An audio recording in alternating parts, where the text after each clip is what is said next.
Hello नमस्कार students, कैसे हैं आप सभी का स्वागत है आपके अपने इस YouTube channel Sandeep Dubey CGPSC में। देखिए, आज हम लोग इतिहास के महत्वपूर्ण युद्ध के बारे में बृहदवार चर्चा करेंगे। ये स्टार्ट होगा 326 बीसी से, लगभग ये हम लोग जाएंगे 1999 तक। ठीक है, इसके बीच में कुछ एक युद्ध छूट जाएगा, बाकी लगभग कवर हो जाएगा। और आपसे निवेदन है कि अगर आप इस चैनल में नए होंगे तो कृपया करके चैनल को सब्सक्राइब कर अपने दोस्तों के साथ शेयर करें। ठीक, स्टार्ट करते हैं पहले युद्ध से।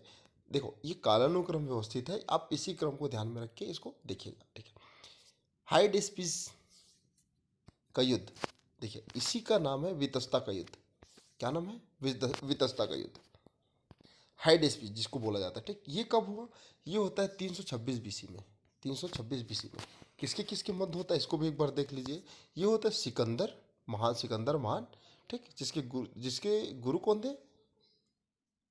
अरस्तु। ठीक, और पंजाब के शासक राजा पोरस के बीच कहाँ होता है? वितस्ता नदी के बीच में। ठीक है, के किनारे, पंजाब के क्षेत्र में। ठीक, तो यहाँ पर अंततः होता है क्या, सिकंदर यहाँ पर विजयी हो जाते हैं और पोरस राजा हार जाते हैं। हारने के बाद इनकी जो वास्तविकता का परिचायक होता है कि भैया राजा जो पोरस था वो बहुत ही पराक्रमी था। और ध्यान में रखना, एकमात्र राजा ऐसे थे जो सिकंदर के मित्र बने हारने के पश्चात ही। ठीक है, अगला अगला देखते हैं कलिंग की युद्ध के बारे में।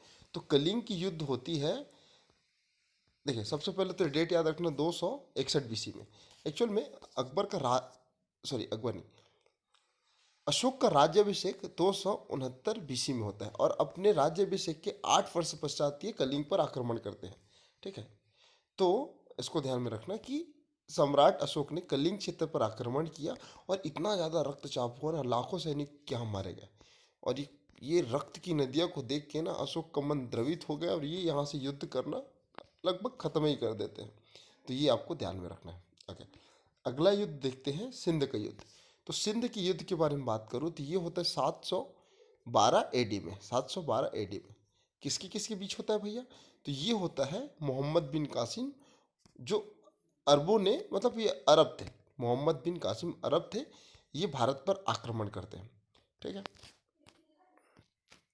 किसके ऊपर आक्रमण करता है इसको आपको ध्यान में रखना है कि भारत में जो तक्षशिला प्रांत है ना, तक्षशिला, तो तक्षशिला प्रांत के राजा दाहिर के विरुद्ध में आक्रमण करते हैं। ये पहले मुस्लिम या फिर बोल सकते हैं अरबी शासक थे। ओके, इसके बाद मैं अगर बता दूं आपको, इसको ध्यान में रखना ही है ना आपको। देखिए मैं बता दूं, एक एक व्यक्ति होते हैं जो तुर्क रहते हैं, प्रथम तुर्क, मोहम्मद मोहम्मद मोहम्मद गजनवी, गजनवी। ठीक है, तो मोहम्मद गजनवी भारत में 17 बार आक्रमण करते हैं। 17वें नंबर का आक्रमण होता है सोमनाथ मंदिर में। ठीक, पहले नंबर का जो आक्रमण होता है जयपाल के विरुद्ध 1000 में। और एक आक्रमण को आपको ध्यान में रखना है, जो छठवां होता है ये 1008 एडी में किसके बीच होता है? अनंत पाल के बीच। ठीक, और यही युद्ध का नाम है वह हिंद का युद्ध, वह हिंद का युद्ध, इसलिए आपके लिए महत्वपूर्ण हो जाता है। ओके, अब आगे बढ़ते हैं। अगला युद्ध है तराइन का प्रथम युद्ध। तो तराइन का प्रथम युद्ध होता है 1191 में। ठीक, किसके किसके मध्य होता है? मोहम्मद गौरी, मतलब द्वितीय तुर्क, और पृथ्वीराज चौहान के बीच। इसमें क्या होता है? पृथ्वीराज चौहान विजयी हो जाता है। ठीक है, उसके बाद होता है अगला युद्ध को देखें तो तराइन का द्वितीय युद्ध। तो तराइन का द्वितीय युद्ध होता है 1192 में, जस्ट 1 वर्ष पश्चात। ठीक है, फिर किन के बीच होता है? ये मोहम्मद गौरी और पृथ्वीराज चौहान के बीच, जिसमें पृथ्वीराज चौहान यहाँ पर हार जाते हैं, मतलब पराजित हो जाते हैं। और यहीं पर बोला जाता है कि मुस्लिम लीग की या फिर मुस्लिम शक्ति की स्थापना का श्रेय इस युद्ध को जाता है, इसको ध्यान में रखना। ओके, अगला, अच्छा भाई अनुरोध है कि अगर आप इस चैनल में नए होंगे ना तो कृपया करके चैनल को सब्सक्राइब कर दें। ओके, अगला युद्ध होता है चंदावर का युद्ध। तो चंदावर का युद्ध होता है 1194 में। किसके किसके मध्य होता है? मोहम्मद गौरी और राजा जयचंद के विरुद्ध होता है। ठीक है, तो मोहम्मद गौरी क्या है? ठीक है, माफ करिएगा, मोहम्मद गौरी मोहम्मद गौरी ने जयचंद को हरवाया। जयचंद कहाँ के शासक थे? कन्नौज के। हरवा के अंततः अपना स्थापना, मतलब अपने वर्चस्वता को यहाँ पर स्थापित कर देता है और अपना जो क्षेत्राधिकार है ये वापस लौट जाते हैं।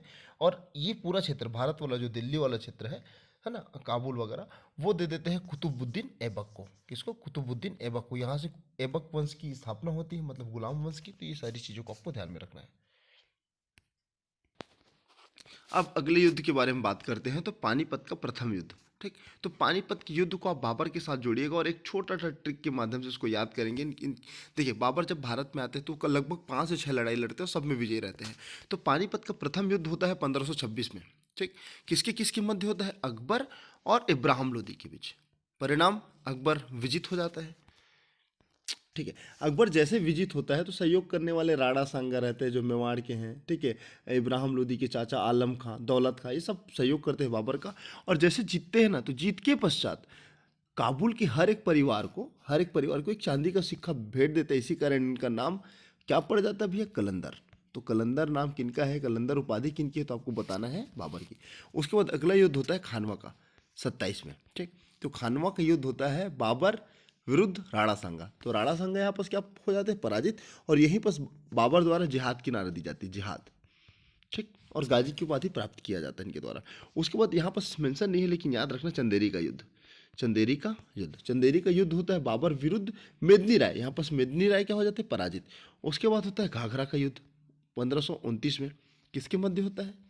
ठीक, तो ये होता है बाबर विरुद्ध बंगाल और बिहार के संयुक्त सेना। ठीक, उसके बाद 30 में इनकी मृत्यु हो जाती है, 1530 में। ठीक है, तो ध्यान में रखिएगा। अच्छा, तो कैसे इसको समझ सकते हैं? बाबर आया, ठीक, 26 में।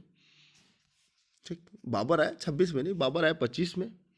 ठीक, पहला युद्ध लड़ा, पानी पिया 26 में, पानीपत का युद्ध। ठीक, फिर खाना खाया 27 में, खानवा का युद्ध। फिर चांद देखा 28 में, तो चंदेरी का युद्ध। फिर क्या होगा? घर वापस चले गया, मतलब घाघरा की युद्ध 29 में। और घर जाके क्या हो गया? मर गया। तो इनकी मृत्यु होती है 1530 में। इतना ध्यान रखो। ओके, अगला युद्ध देखते हैं, चौसा के युद्ध। लेकिन चौसा का युद्ध के पहले एक और युद्ध होता है, उसका डेट आपको ध्यान में रखना है।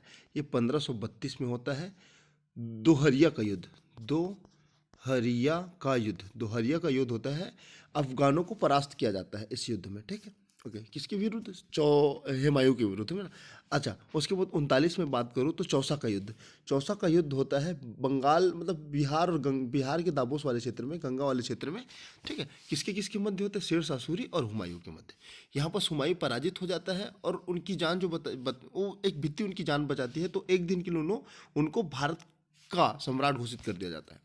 उसके बाद ध्यान में रखना है, फैक्ट है, ध्यान में रख सकते हैं। उसके बाद अगर मैं बात करूं तो अगला युद्ध देखेंगे तो कन्नौज, जिसको बिलग्राम के युद्ध के बारे में जाना जाता है, ये होता है 1540 में। ठीक है, पुनः एक बार शेर शाह और हुमायूं के मध्य युद्ध होता है और यहाँ पर हुमायूं पूर्णतः यहाँ हार जाते हैं, मतलब पराजित हो जाते हैं। और ये शरण लेने चले जाते हैं कहाँ? तो ये शरण लेने चले जाते हैं अमरकोट की जो बिरसाल नामक एक शासक थे ना, वहाँ चले जाते हैं। और यहीं आपको उनको मिलते हैं मीर अली अकबर जामी, जिनकी पुत्री कौन होती है? हमीदा बेगम। उनसे निकाह किया जाता है और उसके बाद उनका एक पुत्र होता है जिनका नाम है अकबर, भारत के महानतम शासक में से एक। ठीक, यहाँ पर 2 युद्ध को और मेंशन कर लेना। एक युद्ध का नाम है मच्छीवाड़ा का युद्ध।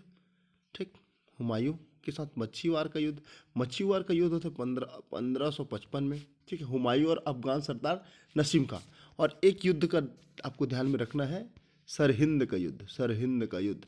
ये होता है पुनः हुमायूं और एक नाम याद रखना, सिकंदर सुल। तो यहाँ पर हुमायूं पूर्णतः अपना वर्चस्वता स्थापित कर लेता है और भारत में शासक, मतलब मुगलों को।